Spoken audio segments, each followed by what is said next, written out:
Hey guys, welcome back to a new video. I'm Stephanie Fisher. I'm a licensed counselor here in the state of Michigan, and I am owner and operator of In Progress Counseling. Part of being a clinical therapist is I get to walk alongside of people in some of the most treacherous parts of their stories.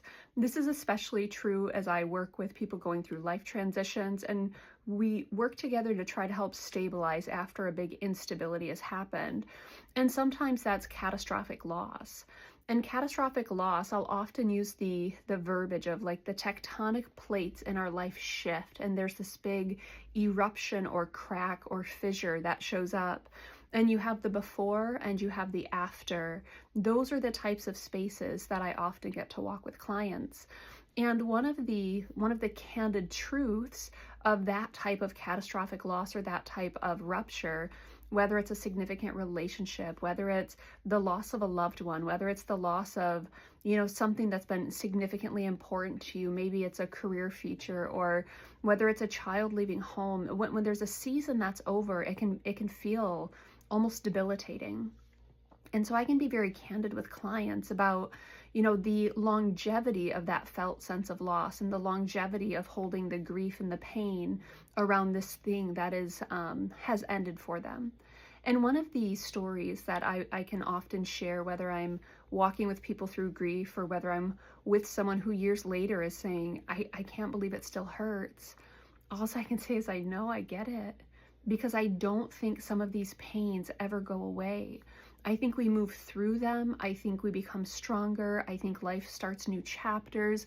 I think there's a lot of things that happen, but one of the things that doesn't happen is I don't think the pain goes away.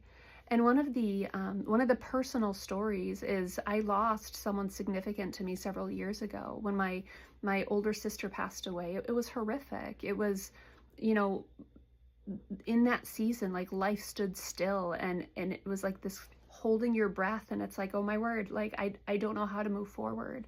And then you do, and one of the things that's true is that pain or that tender spot, it's just going to be a part of how I live life going forward. And so a few months ago, I was meeting girlfriends for lunch, and as I'm walking in, someone goes, Steph West, how are ya?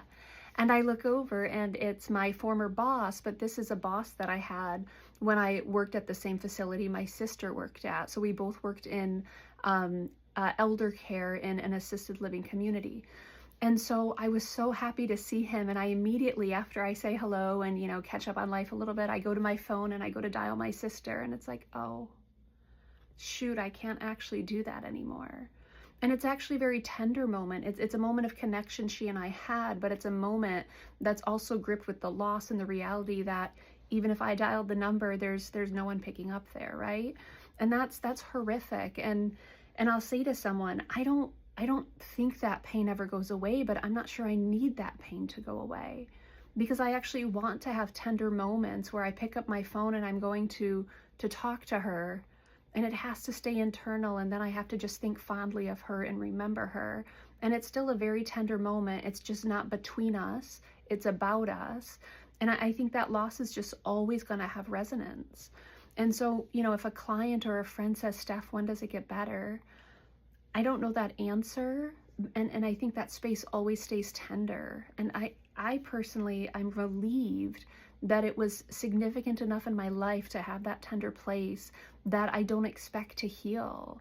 I just expect to move forward and think of her fondly and be grateful for the last few months where we knew there was an active loss going on, and I was able to spend time and space with her and love her well and speak peace over her life and join with her. And then when that season ended, it was horrific and it was painful. And I don't think there's a way to return to the life that was prior to that loss. And I think to a degree that's okay, because I get to live this chapter of my life acutely aware of her legacy and how I want to honor her in some of my choices and how I want to show up for other people, because there's pieces of that story that I carry with me in how I navigate other relationships. And so I can say to clients, I don't think that pain goes away. I think things will touch it and it'll still be tender.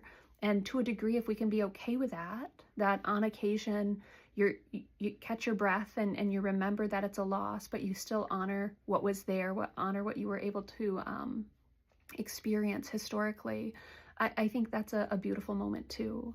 And so this isn't to silver line loss. It's to say, I don't think there's a way to silver line loss. I think we can move forward and it becomes a part of how we navigate and how we orient ourselves in the world. But I think it's always going to be tender when it's something that was so significant and meaningful to us. And I think it's special to say, yeah, I suspect that I'll always have a pain and a tenderness there. And I've really trusted that my job is to be okay with it and to pause, honor what was, and then take those small steps forward, knowing that that pain's just always going to be there.